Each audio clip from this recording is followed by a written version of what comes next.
এসেছি বাংলা সাহিত্যের অন্যতম লেখক প্রমথ চৌধুরীর পৈতৃক নিবাসে। তিনি ছিলেন বাংলা সাহিত্যের অন্যতম একজন লেখক। তিনি ছিলেন একাধারে কবি, প্রাবন্ধিক এবং ছোট গল্পকার। তিনি বাংলা সাহিত্যে গদ্যে প্রথম চলিত ভাষার রীতি প্রচলন করেছিলেন। তিনি একজন প্রথিতযশা লেখক ছিলেন বাংলা সাহিত্যে। এখানে তার যে পৈতৃক নিবাস, এই পৈতৃক নিবাসে এখন তেমন কিছু দেখার মতো নেই। একটি মঠ রয়েছে দেখা যাচ্ছে।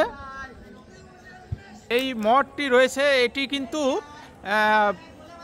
প্রমথ চৌধুরীর পৈতৃক নিবাস আমলের এই মঠটি এখানে রয়েছে।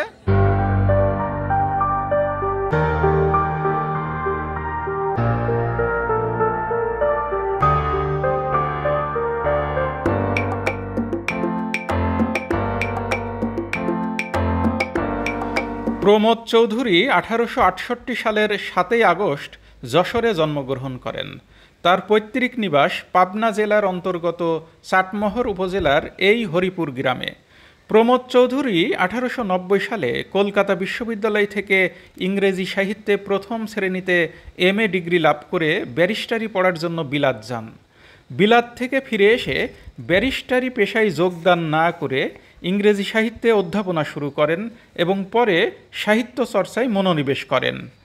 প্রমথ চৌধুরী 1941 সালে কলকাতা বিশ্ববিদ্যালয় থেকে সাহিত্যে অবদানের স্বীকৃতিস্বরূপ বিশেষ মর্যাদা সম্পন্ন জগত্তারিণী পদক লাভ করেন। এখন কথা বলছি প্রমথ চৌধুরীর পৈতৃক নিবাসের সন্নিকটেই বাড়ি, তার সঙ্গে। আমার নাম শ্রী মন্টুনাথ সরকার। এটা তো প্রমথ চৌধুরীর পৈতৃক নিবাস, এই স্থানটি, তাই না? এই স্থানটি তো শুধু একটি মঠ দেখা যাচ্ছে, আর একটি ওইদিকে একটি মানে পরবর্তীতে নির্মাণ করা একটি স্মৃতি পাঠাগার রয়েছে। কিন্তু এইটা ব্যতীত, এই দুটো ব্যতীত যে তার পৈতৃক নিবাস, যে ঘর, যেখানে প্রমথ চৌধুরীর পিতামাতা থাকতেন, সেই বাড়ি কোথায় ছিল? এখানে বাড়িটা ছিল এই যে এই আঙ্গিনা, এইটুকুর ভিতরে।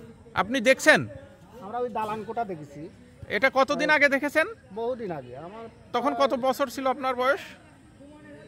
তখন মোটামুটি 10-12 এর। আচ্ছা, মানে ওই বাড়ি কি ধ্বংস হয়ে গিয়েছে? এই সাইডে যে বাড়ি ছিল সব ধরেন যে সব ভাঙচুর করে ফেলাইছে। ও, মানে বাড়ি প্রকৃতির নিয়মে ধ্বংস হয়ে গিয়েছে। হ্যাঁ, এটা তো অনেক আগের বিষয়। এই জন্য এই যে পাশে একটা ইন্দিরা ছিল, এ পাশে একটা ইন্দিরা ছিল। আসলে প্রমথ চৌধুরীর বাড়িটি, প্রমথ চৌধুরীর পৈতৃক নিবাস, এটি যেখানে ছিল সেটির স্মৃতি চিহ্নটুকু এখানে আর অবশিষ্ট নেই। এগুলো সবই প্রকৃতির নিয়মে ধ্বংস হয়ে গিয়েছে। ধ্বংস হওয়ারই কথা, যেহেতু এটি তো অনেক আগের কথা, সেই 1800 দশকের কথা। তো এটা অনেক বয়স হয়ে গিয়েছে, যে কারণে এটি ধ্বংস হয়ে গিয়েছে। তো এখানে দেখার মতো আর তেমন কিছু নেই। শুধু আরেকটি এখানে বিষয় যেটা রয়েছে সেটি হচ্ছে যে এখানে প্রমথ চৌধুরীর স্মৃতিতে নির্মাণ করা একটি স্মৃতি পাঠশালা ঘর রয়েছে, সেটি একটু দেখব। পরবর্তীতে নির্মাণ করা এটি প্রমথ চৌধুরীর স্মৃতিতে এটি নির্মাণ করা হয়েছিল।